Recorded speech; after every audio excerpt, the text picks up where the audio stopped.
저희가 마태복음 말씀 같이 나누다가 오늘은 본문을 좀 바꿨습니다.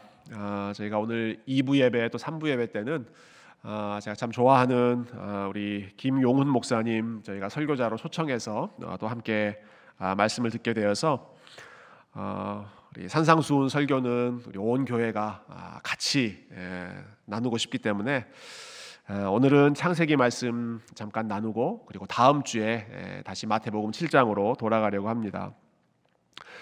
오늘 저희가 함께 읽은 이 창세기 20장 말씀은요, 저는 성경에서 복음이 무엇인지를 가장 잘 보여주는 사건, 가장 잘 보여주는 이야기라고 생각합니다. 복음이 무엇인가? 성경 전체가 복음에 대해서 말하고 있지만 정말 복음이 무엇인가? 하나님의 은혜가 무엇인가? 참 제일 잘 보여주는 사건이 오늘 본문입니다. 여러분, 오늘 본문의 주인공인 아브라함을 가리켜서 우리가 믿음의 조상이라고 부르죠. 성경의 다른 곳에서는 이 아브라함을 하나님의 벗이다, 하나님의 친구이다, 이렇게까지 부릅니다. 여러분, 믿음의 조상 또 하나님의 벗, 하나님의 친구라고 불릴 정도면 얼마나 훌륭한 사람이었겠습니까? 너무너무 존경받는 믿음의 위인이 아브라함인데, 그런데 성경에 보면 이 위대한 믿음의 조상의 훌륭한 점보다는 이 사람이 얼마나 연약하고 얼마나 흠이 많았는가, 부족한 부분을 훨씬 더 많이 보여주고 있습니다. 그 대표적인 사건이 오늘 우리가 읽었던 창세기 20장 사건이죠. 스토리는 이렇습니다. 아브라함이 그 먹고 사는 문제를 해결하기 위해서 어느 지역에 새로운 지역으로 들어가서 정착합니다. 근데 갑자기 마음속에 걱정이 생기는 거예요. 자기가 보니까 아내가 너무 예쁘고 아름답습니다. 그래서 혹시 이 낯선 곳에서 내 아내를 탐내는 사람들이 있으면 나를 죽이고 아내를 자기의 여인으로 삼으면 어떡하나 하는 그런 두려움이 이 아브라함의 마음을 엄습하기 시작했습니다. 그래서 생각한 끝에 자기 아내를 아내라고 하지 않고 내 아내는 내 여동생입니다 라고 속여서 이 아비멜렉이라고 하는 왕에게 내어주죠. 자기 아내를 외간 남자에게 내어주는 것입니다. 오늘 읽지 않았지만 조금 밑에 11절에 보면 아브라함이 왜 이렇게 행동했는가 그 이유를 말해주는데요. 11절 한번 보여주시겠어요? 20장 11절이 제가 읽어드릴게요. 이곳에서는 하나님을 두려워함이 없으니 내 아내로 말미암아 사람들이 나를 죽일까 생각하였으며. 여러분, 아브라함이 왜 이런 참 어이없는 선택을 했습니까? 이곳에 와서 보니까 하나님을 두려워함이 없는 것 같습니다. 이곳에는 하나님이 안 계신 것 같습니다. 그래서 내가 내 아내를 아내라고 속이면서 내 생명을 지켜보려고 했습니다. 여러분, 아무리 불안한 마음이 들고 아무리 겁이 난다고 해도 그렇지 자기 목숨을 지키겠다고 아내를 다른 남자에게 팔아넘기는 여러분 그런 남자, 그런 남편이 세상에 어디 있습니까? 제가 몇 주 전에 제 아내의 차를 제가 들이받았다, 그 예화를 말씀드린 적이 있죠. 제가 오늘 본문의 이야기를 읽으면서 얼마나 위로를 받았는지 모릅니다. 여러분, 제가 그 어이없는 실수를 하고 나서 생각할수록 내가 왜 그랬을까 어처구니 없다 생각했는데요. 여러분, 그래도 저는 아내를 제 여동생이라고 속인 적은 없습니다. 제 아내가 제 아내가 아니라고 부인한 적은 없습니다. 여기 계신 우리 남자 성도님들 중에 혹시 아내를 내 아내가 아니다 두려워서 그렇게 부인하신 적 없으시죠? 여러분, 아브라함보다 훨씬 더 훌륭한 조건을 가지고 계시는 겁니다. 혹시 여러분, 우리 자매님들 중에 남편이 나를 아내가 아니라고 속인 적이 없다 그러면 내 남편이 그래도 아브라함보다는 훌륭한 사람이구나 그렇게 생각하셔도 저는 충분히 무방하다고 생각합니다. 여러분, 아브라함은 정말 해도 너무 큰 잘못을 지금 범한 것 아니겠습니까? 문제는 이게 지금 처음이 아니라는 것입니다. 이미 오래전에 자기 아내를 똑같은 상황, 비슷한 상황에서 자기 아내를 여동생이라고 속이면서 자기 목숨을 부지해 보려고 했던 적이 있었습니다. 그래서 큰 위험에 빠졌었고, 그러나 그 순간에 하나님이 도와주셔서 그 위험을 빠져나왔고, 이렇게 하면 안 되는구나 하는 것을 톡톡히 배웠음에도 불구하고 아브라함이 비슷한 상황에서 똑같은 잘못을 반복하고 있습니다.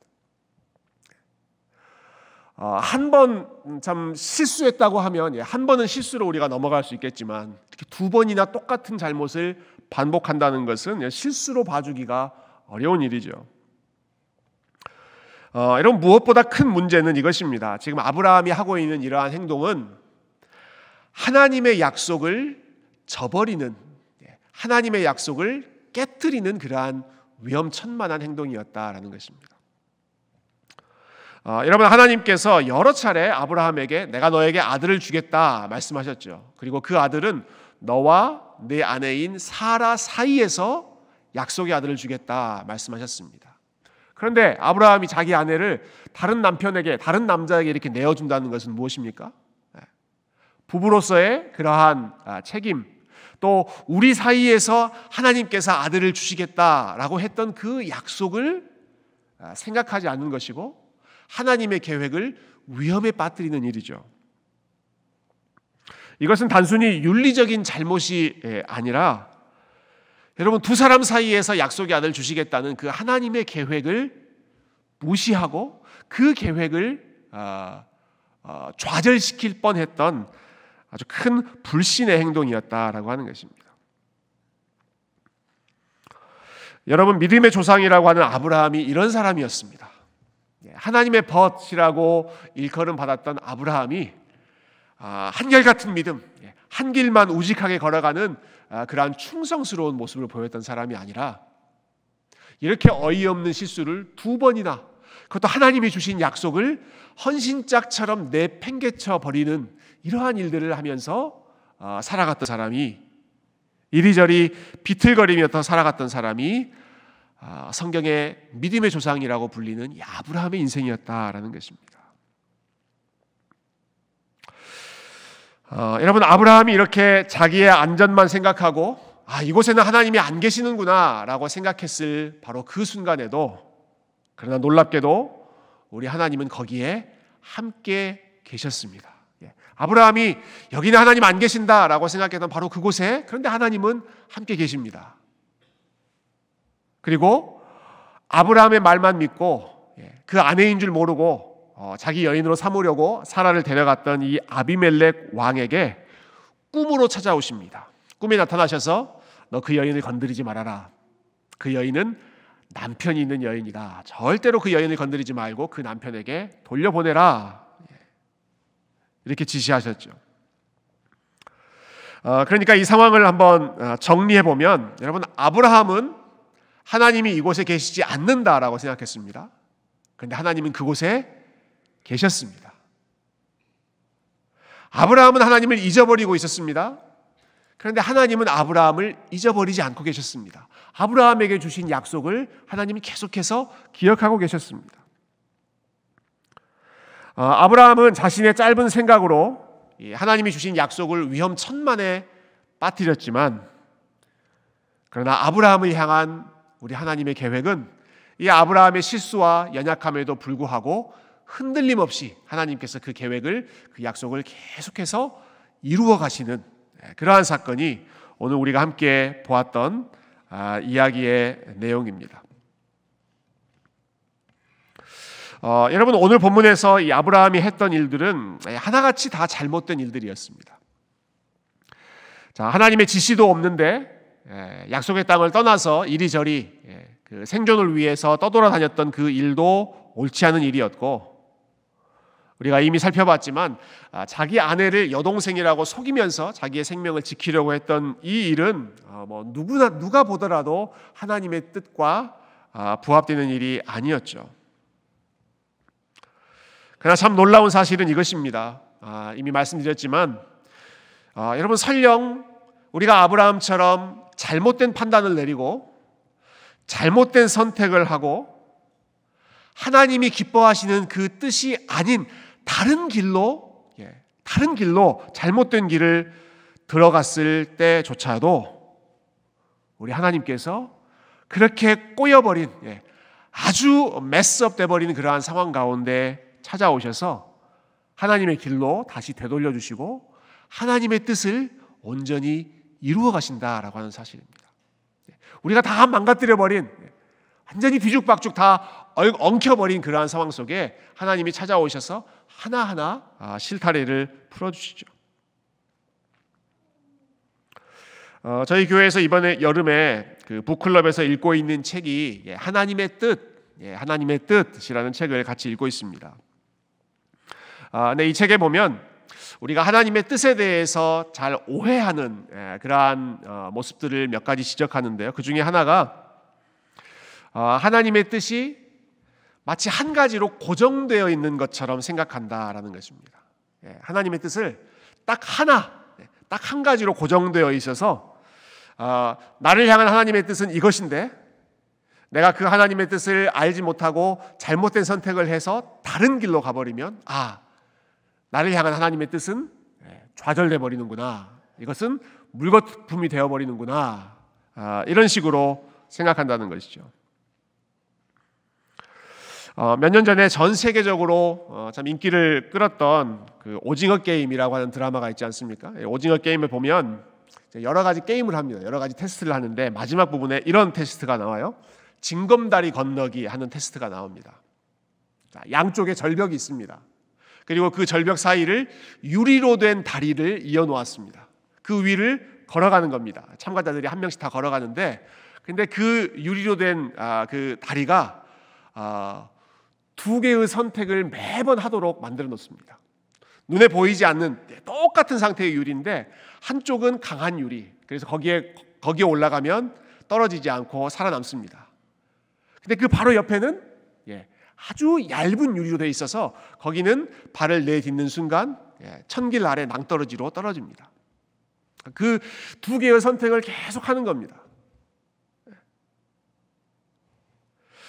그런데 하나님의 뜻을 우리가 생각할 때 마치 이런 식으로 내 앞에 이 A라고 하는 선택과 B라고 하는 그 하나님의 뜻, 계획이 두 가지 있는데 내 계획은, 나를 향한 하나님의 좋은 계획은 A인데 강한 유리, 여기를 디디면 내가 흔들리지 않고 떨어지지 않고 계속해서 전진할 수 있는데 내가 잘못 판단해서 B를 선택해버리는 순간, 거기를 밟는 순간 그 얇은 유리를 밟고 천길 밑에 그 낭떠러지로 떨어지는 것처럼, 그래서 하나님이 정해놓으신 그 뜻을 내가 올바로 분별하지 못하고 그 길대로 가지 않으면 끝났구나, 나는 내 길은, 내 인생은 낭떠러지구나, 이렇게 생각하는 경우가 종종 있다는 것이죠. 여러분, 그렇지 않습니다. 우리가 하나님의 뜻을 생각할 때 우리 하나님께서 일하시는 방식은, 저는 방금 말했던 그 비유랑 한번 연결해 본다면 우리가 떨어지는 순간에 하나님은 또 다른 다리를 만들어 놓으십니다. 아차, 잘못, 그랄 지역으로 가는 것 잘못된 선택이고, 아내를 여동생으로 속이는 것 잘못된 판단이었습니다. 아브라함이 정말 씻을 수 없는 엄청난 실수를 했습니다. 잘못된 길을 밟은 것입니다. 떨어집니다. 그런데 그 떨어지는 순간에 하나님은 또 다른 다리를 내어놓으시고, 아브라함이 이런 선택을 한 것이 한두 번이 아니죠.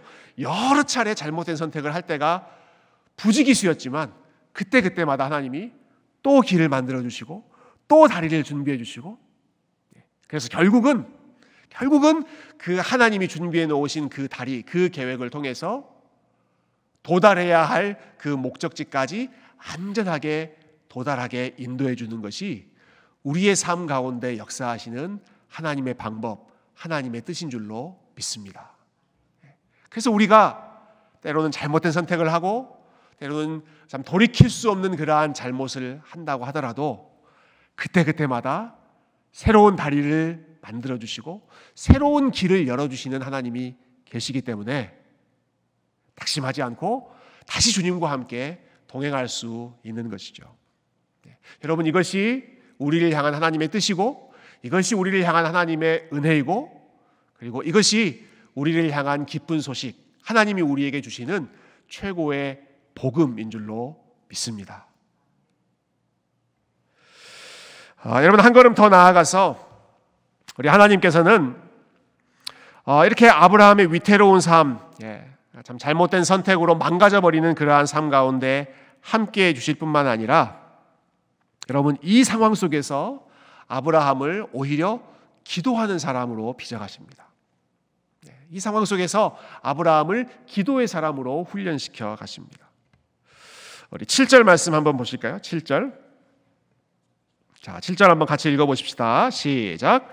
이제 그 사람의 아내를 돌려보내라. 그는 선지자라. 그가 너를 위하여 기도하리니 내가 살려니와. 네가 돌려보내지 아니하면 너와 내게 속한 자가 다 반드시 죽을 줄 알지니라. 아멘. 자, 이게 하나님께서 지금 아브라함의 아내 사라를 데려간 아비멜렉 왕에게 하신 말씀이거든요. 하나님께서 아비멜렉에게 아브라함은 이런 사람이다 라고 말씀하시죠. 아브라함을 가리켜서 누구라고 말씀하세요? 아브라함은 선지자다. 아브라함은 나를 섬기는 선지자다 라고 말씀하십니다. 선지자가 어떤 사람입니까? 하나님이 어떤 분이신지를 가르쳐주고 하나님이 어떤 분이신지를 보여주고 그리고 하나님의 이름으로 말씀을 전하고 기도하는 사람이 선지자입니다. 근데 오늘 이 상황에서 아브라함을 가리켜서 This is my prophet. 이 사람은 내 선지자다. 그가 아비멜렉 너를 위해서 기도할 것이고 그가 너를 위해 기도해 줘야 네가 살게 될 것이다. 이렇게 말씀하십니다. 여러분, 아비멜렉이 속으로 어떤 생각했을까요? 이 아비멜렉 왕이 하나님께서 야, 이 사람 아브라함이 내 선지자야. 그 사람이 너를 위해 기도해줘야 네가 살 수 있어 라고 말했을 때 여러분, 인간적인 글쎄 저라면 그런 생각이 들었을 것 같아요. 선지자는 무슨 무슨 놈의 선지자가 자기 살겠다고 아내를 여동생이라고 속이고 나한테 팔아넘기는 이런 사람이 도대체 무슨 선지자냐? 여러분, 이런 생각 드시지 않으시겠어요? 어떻게 이런 사람이 선지자라고 할 수 있느냐? 그런 생각 들지 않으시겠어요? 그런데 하나님께서 이 아비멜렉 왕 앞에서 엄청난 부끄러운 모습을 보였던 이 아브라함을 가리켜서 이 사람이 내 선지자다. 그리고 이 사람이 너를 위해 기도해주고 너를 위해 복을 빌어줄 것이다. 그리고 아브라함에게 그 가족을 위해 기도해라고 지시하시죠. 특별히 무엇을 위해서 기도하라고 지시하시는가? 오늘 읽지 않았지만 마지막 17절 말씀 보시면 아브라함이 이때 기도한 내용이 나옵니다. 아브라함이 하나님께 기도하매 하나님이 아비멜렉과 그의 아내와 여종을 치료하사 출산하게 하셨으니. 아브라함이 이 아비멜렉 왕의 가족을 위해서 무엇을 위해 기도해 줍니까? 출산할 수 있도록, 막혀있던 태문이 열려서 아이를 갖고 아이를 낳을 수 있도록 그렇게 기도해 주는 역할을 아브라함이 감당합니다. 여러분, 이 상황을 아브라함의 입장에서 잠깐 생각해 봤으면 좋겠습니다. 자, 아비멜렉 왕 앞에서 아브라함이 기도를 해야 됩니다. 아브라함의 입장을 한번 생각해 보세요. 아비멜렉 이 왕을 본인이 축복하는 기도를 해야 됩니다. 지금 이 아비멜렉이라고 하는 사람은 그 나라의 왕입니다. 왕, 가장 힘이 있고 지위가 높은 왕입니다. 아브라함은 먹고 살 길 찾아서 그 지역에 들어온 떠돌이 나그네 이민자입니다. 여러분, 상식적으로 생각한다면 누가 누구를 위해서 기도하고 복을 빌어주는 그러한 것이 모양새가 맞겠습니까? 더구나 지금 이 아비멜렉은 아브라함이 어떤 사람인지를 누구보다 지금 잘 알고 있는 사람입니다. 자기 앞에서 목숨 건지겠다고 자기 아내를 데려가십시오 라고 내어주었던 그 사람이 아브라함입니다. 그 아브라함의 모습을 제일 잘 아는 사람이 이 아비멜렉 왕입니다. 그런데 그 아비멜렉 왕을 위해서 아브라함이 기도를 해줘야 된다는 겁니다. 아브라함이 얼마나 참 말도 안 되는 그런 행동을 했는지를 누구보다도 뻔히 알고 있는 그 아비멜렉 앞에서 아브라함이 그 사람을 위해서 기도해 줘야 된다는 거예요. 마지막으로 참 이 사실이 참 놀랍죠. 아브라함이 무엇을 위해 기도해 줘야 되는가? 아비멜렉 집안 여인들의 출산을 위해서 기도해 줘야 된다. 태의 문이 지금 열리지 않고 있는 그 여인들이 아이를 갖고 아이를 낳을 수 있는 그 길이 열리도록 기도해 줘야 된다라는 거죠. 이 상황이 왜 참 흥미로운가? 여러분, 지금 아브라함의 상황은 20년 넘게 아이를 갖지 못하고 있는 상황입니다. 여러분, 본인 가정에도 지금 자녀가 생기지 않아서, 아이가 없어서, 약속의 아들이 주어지지 않아서 지금 끙끙거리고 힘들어하고 있는 그 가정이 아브라함 가정입니다. 그런데 아브라함더러 하나님께서는 너 다른 집 사람들, 그 여인들의 태의 문이 활짝 열리도록 기도해라. 출산을 위해 기도해라. 임신을 위해 기도해라. 여러분, 지금 본인 문제도 해결하고 있지 못한 그런 상황에서 누가 누구를 위해서 기도하라는 말입니까? 제가 성도님들의 기도 제목을 여러 가지 받고 이제 기억하면서 기도하는데요. 우리 성도님들께서 알려주시는 대로 기도합니다. 근데 제가 기도하는 제목 중에 좀 다른 기도 내용보다 유독 좀 자신 있는 기도가 있습니다. 태의 문을 열어달라. 우리 아이가 잘 생기지 않는 그러한 가정들에서 우리 집에 이러한 기도 제목이 있습니다. 하나님께서 좋은 참 자녀를 주셨으면 좋겠습니다. 이런 기도 제목을 나눠주시면 다른 기도에 비해서 왠지 자신이 생깁니다. 꼭 이 기도는 좀 잘 들어주실 것 같은 느낌이 들어요. 왜 그럴까요? 저희 집에 애가 많기 때문에, 저희 집에 뭐 임신, 출산 이러한 것들이 잘 이루어졌기 때문에, 그래 내가 기도하면 이거 잘 될 거야. 아멘, 감사합니다. 이상하게 내가 하면 더 그래 우리 집에는 이러한 복이 있으니까 내가 이러한 것을 기도하면 하나님이 더 잘 응답해 주실 거야 하는 생각이 드는데요. 여러분, 아브라함은 이야기가 다르죠. 아브라함은 지금 상황이 다릅니다. 아브라함은 지금 오늘 본문의 시점에서 보면 거의 25년 동안 아들을 기다리고 있는 상황입니다. 25년 동안 아브라함과 사라 사이에 자녀가 생기지 않고 있는 그런 상황입니다. 자기 집 기도 제목도 응답이 안 되고 있는 상황에서 어떻게 다른 집에 이러한 복이 생기게 해달라고 기도할 수 있겠습니까? 그러니까 참 하나님께서 아브라함에게 너무너무 어려운 일을 지금 맡기시는 거예요. 아브라함아, 너 아비멜렉을 위해서 기도해라. 아브라함이 이런 생각 들었을 것 같아요. 하나님, 제가 다른 사람이면 몰라도 저 사람 앞에서는 제가 너무 작아집니다. 아비멜렉, 내가 어떤 존재인지를 뻔히 알고 있는 저 사람 앞에서 내가 어떻게 저 사람을 위해서 기도할 수 있겠습니까? 아브라함아, 네가 이 집의 여인들의 태의 문이 열리도록 임신과 출산을 위해서 기도해라. 하나님, 제가 다른 기도 제목이면 모르겠는데 이 기도 제목은 제가 하기가 참 어렵습니다. 지금 저도 이 문제가 해결이 안 되고 있는데 제가 언감생심 누구를 위해서 기도하겠습니까? 저는 그럴 자격이 안 되는 사람입니다. 여러분, 모든 면을 생각해 볼 때 아브라함은 지금 이 순간에서 아비멜렉을 위해서 기도하는 선지자의 역할을 감당하기가 너무너무 힘든, 감당하기가 참 어려운 그런 상황이죠. 오늘 드라마 얘기를 또 하게 되네요. 오래전에 거의 한 20년, 25년 전에 히트했던 드라마 중에 그 파리의 연인이라고 하는 드라마가 있습니다. 파리의 연인. 그 이야기가 이렇죠. 남자 주인공은 재벌 2세입니다. 근데 여자 주인공은 아주 가난한 집안의 출신이죠.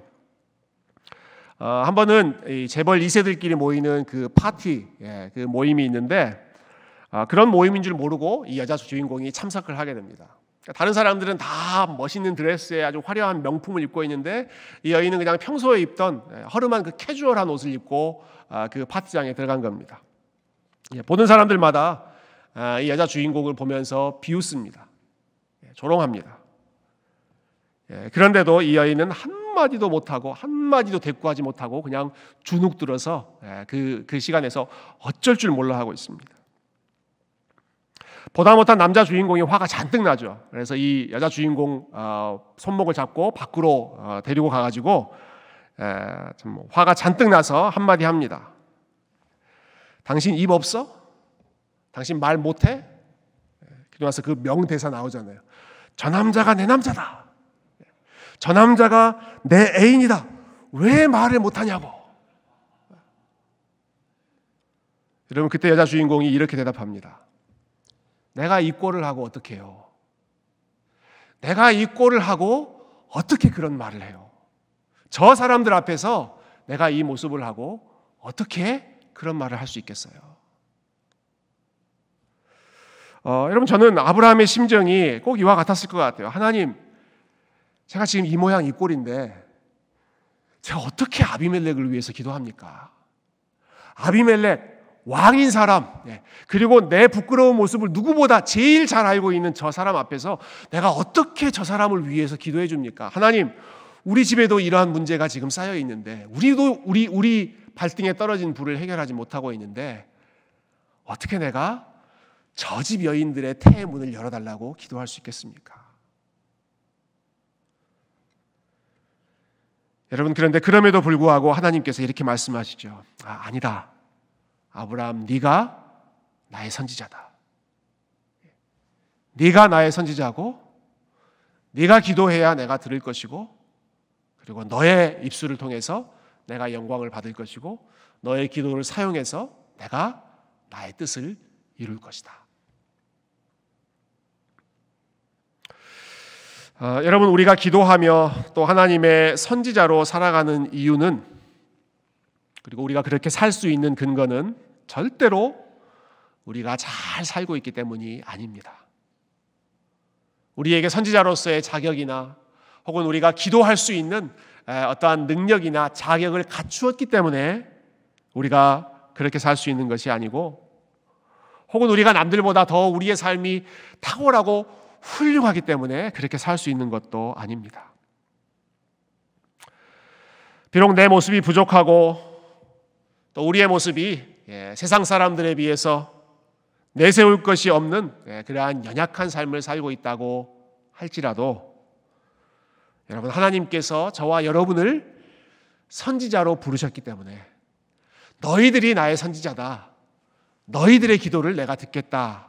우리 하나님께서 부르시고 하나님께서 약속하셨기 때문에 저와 여러분이 계속해서 선지자의 사명을 감당하고 우리 하나님 앞에 기도할 수 있고 또 그렇게 계속해서 기도해야 하는 줄로 믿습니다. 우리의 의로움이 아니라 진정한 왕이시고 진정한 선지자이시고 진정한 제사장이신 예수 그리스도의 의로움 때문에, 예수 그리스도 안에서 하나님께서 우리의 모든 부족함까지도 다 받아주시는 분이시기 때문에, 우리 주님과의 연합 때문에 저와 여러분이 선지자로 살아갈 수 있고, 우리의 의로움이 아니라 그리스도의 의로움 때문에, 우리의 자신감 때문이 아니라 우리 하나님의 부르심 때문에 우리가 오늘도 주님의 이름을 부르고 선지자로, 제사장으로 우리 하나님의 영광을 드러내는 아름다운 삶으로 살아갈 수 있는 줄로 믿습니다. 사랑하는 성도 여러분, 오늘 이 말씀을 통해서 믿음을 다시 한번 우리가 기억했으면 좋겠습니다. 여러분, 믿음은 내가 얼마나 잘 살았는가, 내가 어떤 존재인가를 바라보는 것이 아니라 우리 하나님이 어떤 분이신가를 바라보는 것입니다. 믿음은 내가 얼마나 참 기도할 자격이 있는 사람인가, 내가 얼마나 왕 같은 제사장으로 불릴 수 있는 자격이 있는가, 그것을 따지는 것이 아니라 오늘 본문에 나오는 이 아브라함처럼 정말 어처구니 없는 그러한 삶을 살았음에도 불구하고 그래도 네가 나의 선지자고 네가 나의 영광을 드러낼 사람이다 말씀하신 그 하나님의 부르심 때문에, 그 하나님의 약속 때문에, 그리고 우리가 아무리 망가뜨려도 그 삶 속에서도 기필코 하나님의 뜻을 이루어내시는 그 하나님의 열심 때문에, 하나님의 부르심 때문에 저와 여러분이 믿음의 길을 걸어가고 우리 하나님께 영광을 돌릴 수 있는 줄로 믿습니다. 다시 한번 주님 앞에 나아가시고 우리가 아브라함처럼 넘어졌다고 할지라도 우리 하나님을 다시 한번 바라보시고 주님을 향하여 그리고 주님과 함께 믿음으로 승리하시는 우리 귀한 성도님들 다 되시기를 주님의 이름으로 축원드립니다. 함께 기도하겠습니다.